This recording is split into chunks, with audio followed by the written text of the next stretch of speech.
Hi, good afternoon, and thank you for joining.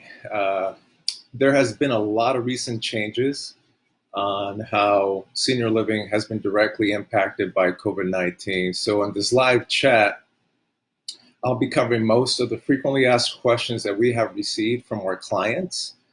And now more than ever, we're here to help seniors and families navigate through the complicated process of helping locate an appropriate senior living, and again, factoring how COVID-19 has impacted their decision-making process. Um, so really quick, prior to COVID-19, locating an appropriate senior living community was already a little complicated as it was. You had to factor in level of care, meaning clinical need. You also had to factor in budget, geographical location, cultural fit. So those items made it a little complex locating an appropriate senior living community.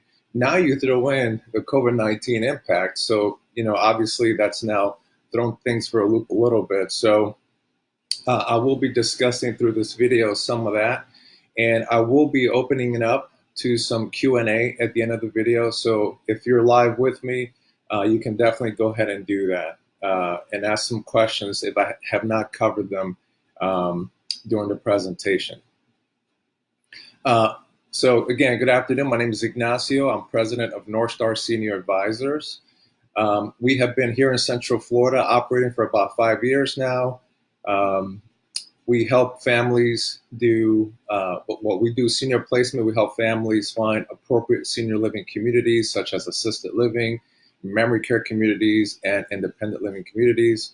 I myself am an Army veteran. I was an Army nurse. I worked in the hospitals, worked with physicians' offices, was a healthcare executive for many years, and I now run and operate North Star Senior Advisors.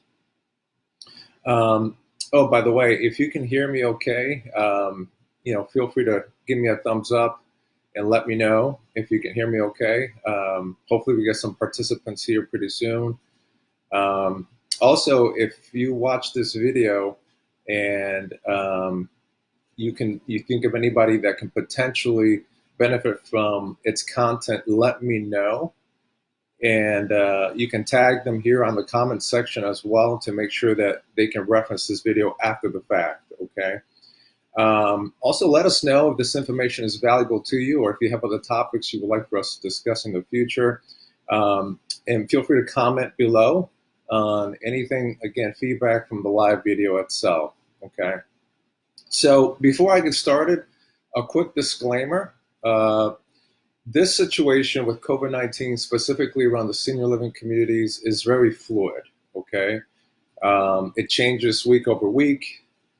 And I just want to make that disclaimer. The CDC, Department of Health, and ACA obviously regulates senior living and the general population when it comes from a health perspective. So I just want to throw that disclaimer that things may change, right? So week over week. So what I'm about to share with you now is as of what I know as of today, which is it's the feedback that we're getting from our partner communities. So let's dive in. Question number one, the common question that we're getting now frequently is, are communities still taking new residents? And the answer is, it depends. So various markets in Florida, and we're here in Florida, right? So the various markets in Florida are doing different things. So I know, for example, South Florida is doing things a little bit differently, but here in Central Florida, the answer to that is the majority of assisted living communities continue to take new residents, okay? There's a handful that have made the decision to not accept new residents at this time. So again, we're interacting with our community partners pretty much on a weekly basis, sometimes on a daily basis, to see where they're at in terms of availability and also if they are accepting new clients. So that's pretty important. What are some of the new requirements and protocols that are happening now, and how has that impacted senior living? So I'm going to go over a couple of common ones for you to keep in mind. And I would say the number one thing is, for those that are transitioning from the hospital, or let's say a nursing home, into an assisted living, there is a form that a lot of assisted livings are requiring, and we would encourage, obviously, families to work with their physicians or the hospitals to acquire as well. And that is an acute care form, transition form. And that form, it will explain kind of where the patient and that level of care, where they're at, if they were symptomatic for COVID-19, and if they were, have they been tested, et cetera. So that form is a tool that's being utilized by most assisted livings now, as patients transition from an acute care setting into a senior living setting, such as independent assisted living or memory care. Another thing that's pretty common in terms of how pretty much all assisted livings are executing is that any new resident coming in, they're automatically going to be on a 14-day kind of like restriction. So they're going to be isolated for 14 days from the general population, just to make sure that indeed they are asymptomatic, and everything is okay with their health status. So that's also extremely common with pretty much across the board over all of the assisted livings.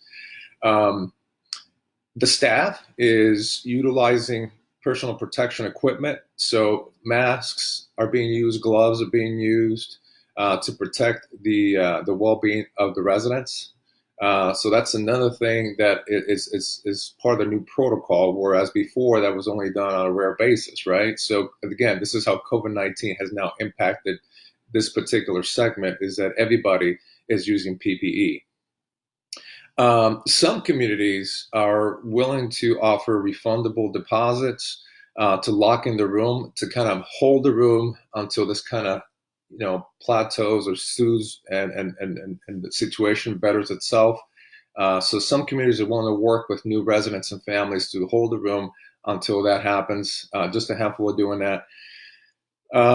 There are also some communities are really going above and beyond and testing all of their staff, testing their current residents for COVID-19 to make sure that they're negative. We got feedback from a couple communities that have different locations throughout Florida.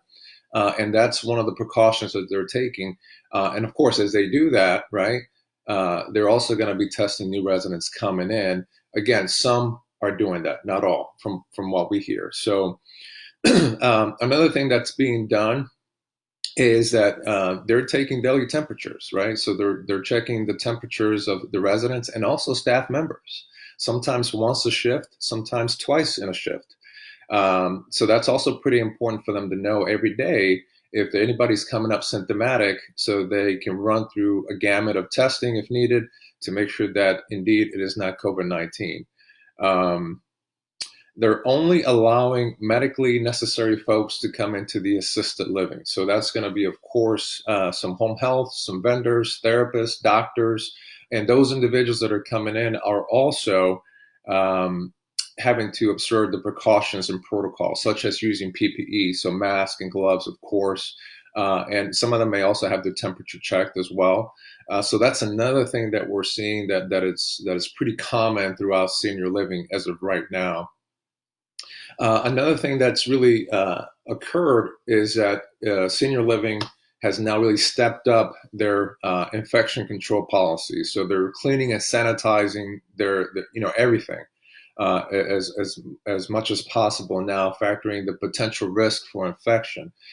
A resident who goes out on a medical appointment, if they absolutely have to go out of the community, may also be required to self-isolate if they have to come back for 14 days, because there is a potential risk of exposure.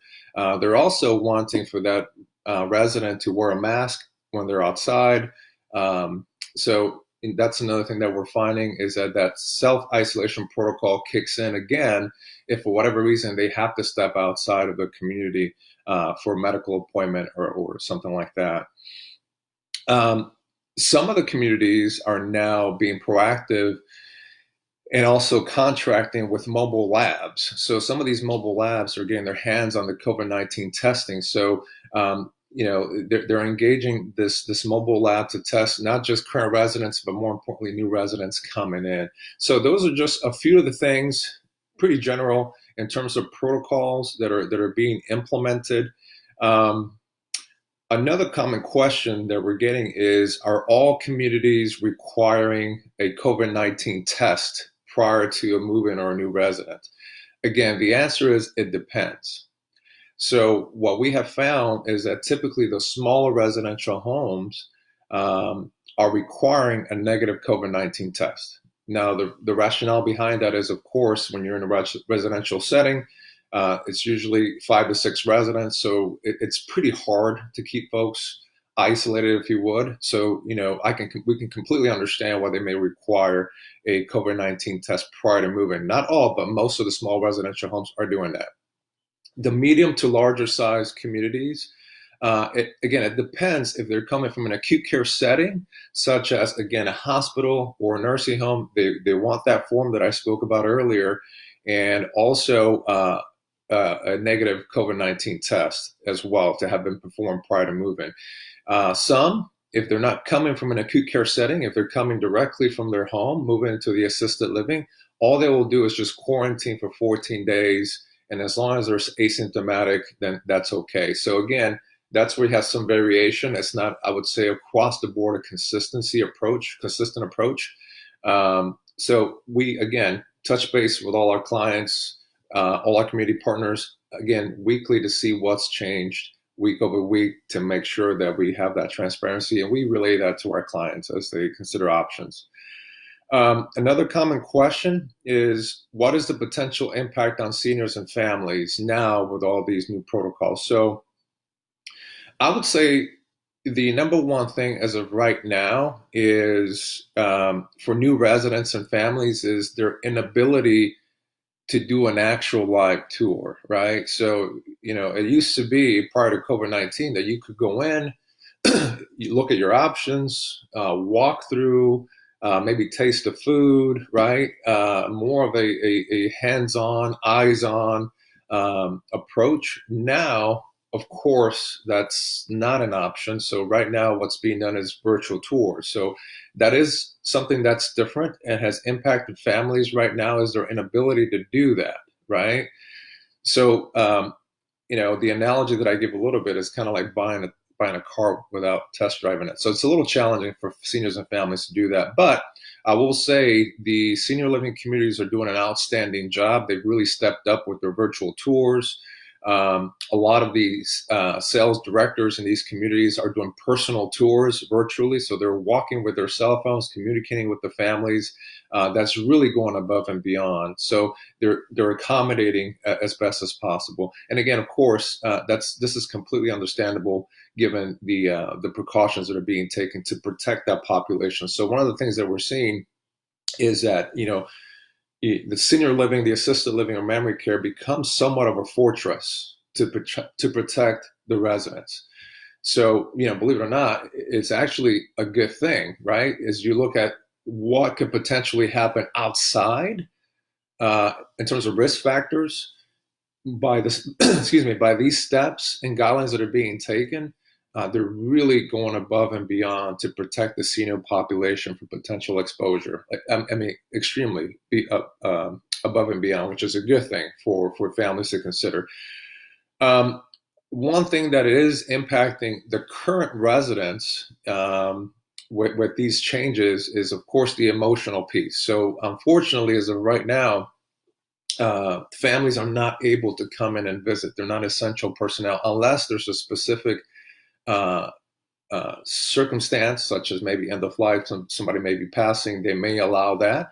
But otherwise, no more common visits. So there is an emotional toll, where people were a lot more engaged with their loved one. They wanted to see how they were doing. They visited daily. They had lunch with grandma, etc. That is on hold. So that is an emotional piece that's definitely worth recognizing. Again, I will say that the senior living communities are doing an outstanding job here as well. So there's been a lot of technology that's being used, such as me today, right, with Facebook Live. But they're using iPads, FaceTime. The communities are using that with the families to make sure that that engagement is still there. That's critical, right? We know that especially if they just moved in, that transitional process and timeframe is extremely sensitive to them. So the community is really going above and beyond doing that piece. And so far, they're doing a really good job from what we could see. Availability. So availability is another question that we get asked is how much availability is there right now in different communities? So again, it depends. Every community is a little different. We're finding that the majority of assisted livings that are currently taking new residents have a pretty decent level of availability. Only a handful still have a wait list, and even those, from what I've gathered, the wait list is kind of shrinking significantly because some folks, understandably so, that were pending moving into the senior living community have decided to put things on hold until kind of things calm down. And again, that's understandable. So there is availability right now in Central Florida for assisted living, and we know which ones are open to that right now. Another question, and I touched on this a little bit, is how are tours being done currently? Again, virtually, right? As a matter of fact, today we posted a blog on our website. I'll reference that a little bit later. That goes into how tours are done virtually and kind of what to ask for, what to look for. So again, as somebody is looking to make a selection into an assisted living, typically we present a handful of options that match that criteria. We coordinate with that assisted living, senior living community to now set up virtual tours with the seniors and families. So they gather all the questions, all the information that they need. They get that visual tour virtually so they can make a sound decision on their selection. So as of right now, tours are done virtually. A couple of things I'll mention before I start getting some questions from anybody out there is we're going to be doing this weekly, guys. For right now, every Wednesday, tune in. We're going to be doing a quick Facebook Live. Today's topic was exactly how COVID-19 has impacted senior living. Next week, we'll have a different topic we'll be promoting as well. So really, hopefully you'll get some value out of that. Also, feel free to message us on Facebook after this live event. If you have any questions, you can message us on Facebook. Best thing is to give us a call. Call our office, 407-796-1582. Check out our website, North Star SA, that's S like senior, A like advisor.com. A lot of really good information on there. Our blogs, we're doing those weekly to relevant communication and topics based on what's going on today. And also, let us know. Let us know what you like to see and hear. Again, you can comment here live.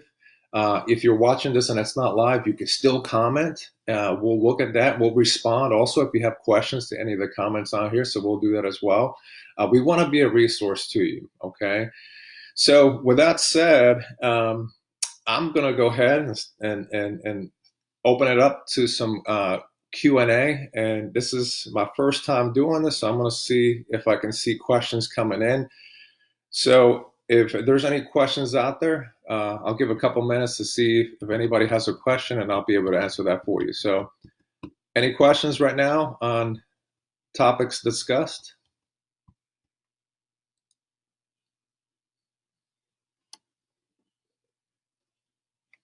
And I want to make sure I'm doing this and not missing anything here.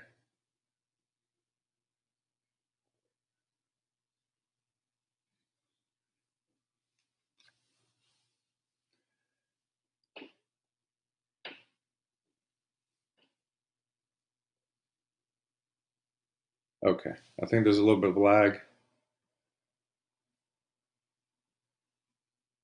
All right, so if there are no questions, again, guys, thank you for joining. Let me see if I can see. Somebody just, I don't see any questions. Let me play with this really quick, guys. Give me 1 second. I apologize. Okay, I do see a question. So, question coming in is it safe to move my loved one? Answer is, again, this is going to be a personal decision. It's going to be,